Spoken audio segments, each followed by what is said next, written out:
अस्सलाम वालेकुम नाज़रीन। लफाफा सहाफ़ी गरीदा फ़रूकी को इमरान खान पर तनकीद करना महंगा पड़ गया। मुबश्शिर ज़ैदी ने लाइव शो में गरीदा फ़रूकी की बैंड बजाकर रख दी। उन्होंने कहा कि वुज़रा की गोद में बैठने वाली भी इमरान खान पर तनकीद करने लगी कि मुबश्शिर ज़ैदी का इतना कहना था कि गरीदा फ़रूकी भी आगे से लड़ाई पर उतर आई। आइए नाज़रीन वीडियो देखते हैं। इमरान खान साहब, मुझे ऐसा लगा कि जैसे वो ये कह रहे हैं कि जनाब ये केस मेरे अगेंस्ट बनाया गया है ही कुछ नहीं। मैंने सिंपल एक ट्रस्टी के तौर पे वो ज़मीन मुझे दी गई, एक ट्रस्ट के नाम दी गई, ना मैं उसे बेच सकता हूँ, ना मैं उसके कोई टोटे कर सकता हूँ, ना मुझे इसका कोई माली फायदा है। मुझे डिलिबरेटली मेरे अगेंस्ट ये केस बिल्डअप किया जा रहा है। क्या कंपैरिजन किया जा सकता है इस केस का पैनामा केस के साथ? चले कम से कम इमरान खान साहब को इतना एहसास तो हो रहा है कि जो उनके खिलाफ गलत केसेस बनाए जा रहे हैं, अगर उनके मुताबिक, तो उनको ये भी एहसास हो रहा होगा कि उनके दौर हुकूमत में या उनके दौर हुकूमत से पहले भी उनकी एमा पे उनके सियासी मुखालिफिन के खिलाफ जो केसेस बनाए गए थे वो भी गलत थे। उनके पीछे भी मकासद कुछ फंसाना था या उनको एक पॉलिटिकल पैराडाइम से दूर करना था। लेकिन he never said that। ये मेरा पॉइंट ऑफ व्यू है। उन्होंने ये नहीं कहा। मैं ये कह रहा हूं उनको एहसास भी हो रहा है। चलो उनको अगर एहसास भी हो रहा है, चलो उनको अगर एहसास भी हो रहा है तो उनको मेरा ख्याल है कि ये मकाफात अमल का एहसास करना चाहिए मजीद, और उनको इस चीज़ का भी इदराक करना चाहिए कि फिर उनके सियासी मुखालिफिन के खिलाफ जो केसेस बनाए जा रहे थे वो किस तरह से बनाए जा रहे थे। लेकिन अलकादिर ट्रस्ट केस का पानामा केस के साथ कतन कोई मुवाजना नहीं किया जा सकता। Al-Qadir trust case open and shut case है। पाकिस्तान के अपने रिकॉर्ड के अंदर, ना सिर्फ पाकिस्तान के अपने रिकॉर्ड के अंदर बल्कि बरतानिया के अपने रिकॉर्ड के अंदर एक एक चीज तमाम तर लीगल एंड पॉलिटिकल रिकॉर्ड के हवाले से है। आपकी कैबिनेट के सामने शहजाद अकबर साहब वो लेके एक बंद लिफाफा खड़े हो गए। वहां पर उन्होंने कहा जी आउट ऑफ एजेंडा एक पॉइंटर है, एक टॉपिक है, इस पे आप सब लोग साइन कर दें। शीरी मजारी साहिबा ने या शायद फवाद चौधरी साहब ने उस पे एतराज किया कि हमें बताया तो जाए। अब आप इमेजिन करें कि एक कैबिनेट की मीटिंग हो रही है, उसके अंदर एक शख्स जो कि इलेक्टेड भी नहीं है, जो कि एक मौसमी जो है वो बटेरा है, वो आ जाए वहां पे और एक बंद लिफाफे के अंदर वो लेके आ जाए कि जी आउट ऑफ एजेंडा आइटम है, इस पे साइन कर दें, और वज़ीर आज़म उस पे कहते हैं कि हाँ हाँ ठीक है ये आप कर लें। मुस्तफा केस के बाद से और सुप्रीम कोर्ट ने भी करार दे दिया कि जी कैबिनेट जो है that is not just solely government, is not solely the prime minister, government is the cabinet. लेकिन यहां पर क्या हो रहा था कि वज़ीर आज़म इमरान खान कह रहे हैं कि हाँ जी मैंने देख लिया है, शहजाद अकबर साहब बिल्कुल ठीक कह रहे हैं, आप लोग इस पे साइन करें बगैर पढ़े। अगर आप इमेजिन करें कि उसके अंदर कश्मीर का सौदा करने वाली कोई बात लिखी होती कि जी पाकिस्तान कश्मीर से दस्तबरदार हो रहा है, या पाकिस्तान अपने एटमी हथियार से दस्तबरदार हो रहा है, या पाकिस्तान अपने एटमी हथियार गिरवी रखने जा रहा है, या पाकिस्तान अपनी कोई भी जो स्टेट इंस्टीट्यूशन है, कोई भी अपनी स्टेट एंटिटी जो है वो अमेरिका को देने जा रहा है या किसी और मुल्क को देने जा रहा है, तो इज दिस द वे?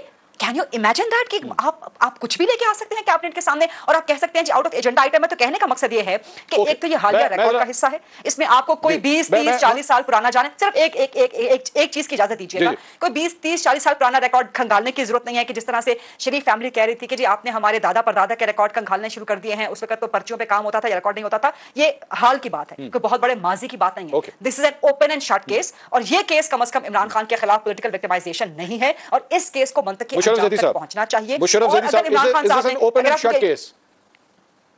नहीं, मेरा तो ख्याल है मंसूर कि कोई भी पाकिस्तान में सियासतदान के खिलाफ करप्शन का केस ओपन एंड शट नहीं होता। जितने भी केसेस होते हैं वो ओपन होते हैं, और उनका मकसद जो है वो इस मुल्क में गवर्नेंस बेहतर करना नहीं है, ईमानदारी नहीं है, जहन्नुम से बचना नहीं है, बदकारी को रोकना नहीं है, रोड कॉन्ट्रैक्ट्स में कमीशंस जो इदारे खाते हैं और खाते रहे साल साल से, उसको रोकना नहीं है, किसी तरह की भी बदउनवानी की रुकावट जो है बनने के लिए रियासत जो है ये केसेस नहीं करती। ये केसेस सियासतदानों को सबक सिखाने के लिए किए जाते हैं। तो जब कोई कहता है कि पैनामा केस क्या था, मैं कहता हूं पैनामा केस में जितना भी मवाद था उसका मकसद जो है वो करप्शन का खात्मा नहीं था, उसका मकसद एक सियासतदान को गिराना बिठाना, उसके घुटने टिकवाना था। अलकादिर ट्रस्ट केस में मैं ये नहीं कहता कि करप्शन हुई, और मैं ये भी नहीं कहता कि करप्शन नहीं हुई, लेकिन मैं ये जरूर कहूंगा, और सब देखने वालों को पता है और सब सुनने वालों को पता है कि इस केस का मकसद एग्जैक्टली उसी केस का मकसद था जो पैनामा में था, और मकसद ये है कि एक इलेक्टेड लीडर को उसके घुटने टिकवाना है, उसको यस मैन बनाना है, उसको सबक सिखाना है कि उसने आंखें कैसे दिखाई। तो ये जो लानत है पाकिस्तान जिसका नाम अगर मैं बात मुकम्मल कर लूं, ये जो पाकिस्तान के ऊपर लानत है जिसका नाम नैब है, जब तक ये कायम रहेगी और जब तक ये तसलसल कायम रहेगा कि जब मर्जी हो सियासतदान को उठा के गंदा कर दें करप्शन के नाम पे, तब तक ये जो जमहूरी हमारा निजाम है और जो हमारी ये इकोनॉमिक डिसफंक्शन है, ये चीजें ऐसी ही रहेंगी जैसे अभी तक रही हैं, ये बेहतर नहीं हो सकती। गरीदा जल्दी से क्वेश्चन कीजिए। नहीं, मैं सिर्फ ये गुजारिश करना चाह रही हूँ कि मुशर्रफ ज़ैदी साहब मेरे लिए बड़े काबिल एहतराम है, हमारे प्रोग्राम से भी तशरीफ आते हैं, ऑलवेज अप्रिशिएट इनका एक बड़ा बैलेंस और बड़ा दबंग, बड़ा अनअपोलोजेटिक पॉइंट ऑफ व्यू होता है। लेकिन इससे माजरत के साथ मैं डिसएग्री करूंगी कि जी एक इलेक्टेड लीडर ने या एक पॉलिटिकल लीडर ने सो कॉल्ड वो आंखें दिखा रहे हैं। किसको आंखें दिखा रहे हैं भाई? वो तो सिर्फ ये चाह रहे हैं कि इक़्तिदार के लिए एस्टैब्लिशमेंट जो है मेरे पास आके खड़ी हो जाए, दोबारा से मुझे अपने कंधों पर बिठा दे, दोबारा से मेरे मुंह में जो है वो चूसनी लाके डाल दे, दोबारा से मेरी नापियां तब्दील करना शुरू कर दे जो कि उनके अपने प्रेसिडेंट के मुताबिक है। तो ये आंखें दिखाना तो ना हुआ ना, ये तो आपका एक दफा फिर से इक़्तिदार की भीख मांगना है, जो कि आपके कांग्रेस वुमन से भी आप कह रहे हैं। आप कह रहे हैं कि जी मैं उनको ये बता रहा हूं कि पाकिस्तान में हालात कैसे हैं। क्या बता रहे हैं आप ये बता रहे हैं कि पाकिस्तान में हालात मकबूजा जम्मू कश्मीर से भी बदतर है? क्या ऐसे हालात है पाकिस्तान में? क्या पाकिस्तान आलमी बरादरी को याद नहीं है कि 2018 से लेकर 2021 तक पाकिस्तान में क्या हालात थे? आलमी इदारे उस वक्त के हालात के बारे में क्या दिखते रहे? एंड सेकेंडली आप कश्मीर के मुकदमे को भारत के हक में मोड़ रहे हैं, ये कह के कि पाकिस्तान के हालात Indian illegally occupied Jammu Kashmir से भी बदतर हैं। आप करना क्या चाह रहे हैं जब आप ये कह रहे हैं अमेरिकन कांग्रेस वुमेन से कि मेरे हक में आवाज उठाएं? इसका मतलब है कि आपको एस्टैब्लिशमेंट से हरी झंडी नजर आ गई है। मुशर्रफ साहब को जवाब देने का मौका दीजिए। जी मुशर्रफ साहब। बस वो मुझे तो उस पे हंसी आई थोड़ी सी कि वो खान साहब चाह रहे हैं कि वापस जो है उनको गोद में बिठा लिया जाए, और मैं सोचा था कि इसका जो है इक्विवेलेंट क्या होगा, तो शायद वही होगा जो पीडीएम है इस वक्त, क्योंकि बेसिकली गुजरांवाला जलसे से लेकर जो अब तक का सफर है वो वही गोद में वापस बैठे हैं जिस तरह बाकी सारे सियासतदान बैठना चाहते हैं। मैं ये नहीं कहता सब सियासतदान एक से हैं, और मैं ये भी नहीं कहता कि इमरान खान अच्छा है, नवाज शरीफ अच्छा है या कोई बुरा है, लेकिन मैं कहता हूं कि जो एक्चुअल इशू है इस मुल्क में उस पर हमें बात करनी चाहिए बनिस्बत इसके कि हम मजीद उसी तसलसल का हिस्सा रहें। जो अलकादिर वाला है इस पे हुकूमती शख्सियात सुबह से प्रेस कॉन्फ्रेंसेस करती हैं, बिजनेस टाइकून, प्रॉपर्टी टाइकून। भाई जिसको फायदा पहुंचा है पहले तो बंदा वो है ना। 180 जो मिलियन डॉलर या पाउंड इमरान खान के अकाउंट में तो नहीं आए, वो किसको पहुंचा है? वो जो बिजनेस टाइकून है या प्रॉपर्टी टाइकून है, उसको लंदन में किस सियासतदान के बेटे ने अपना घर बेचा कि पूरे लंदन या बर्तानिया यूरोप में उसको उस प्रॉपर्टी टाइकून के अलावा और कोई ग्राहक नहीं मिला अपना घर बेचने के लिए? तो प्रॉब्लम ये है कि आपने अगर सही करना है तो आप वहां से शुरू करें कि जनाब ये इनको फायदा पहुंचा है, तो फिर आप वहां से। अतर साहब एक सवाल के जब भी इंसान अपनी कोई खरीदो फरोख्त करता है, अगर कल को आपने अपनी जमीन बेचनी होगी या अपना घर बेचना होगा, तो आप खरीदार से पहले उसका कैरेक्टर सर्टिफिकेट तो नहीं पूछेंगे, या ये तो नहीं उससे पूछेंगे बताओ ये पैसा तुम्हारे पास ब्लैक का है या व्हाइट का है? आपने सिंपली अपनी प्रोडक्ट बेच देनी है, अगले ने खरीद लेनी है।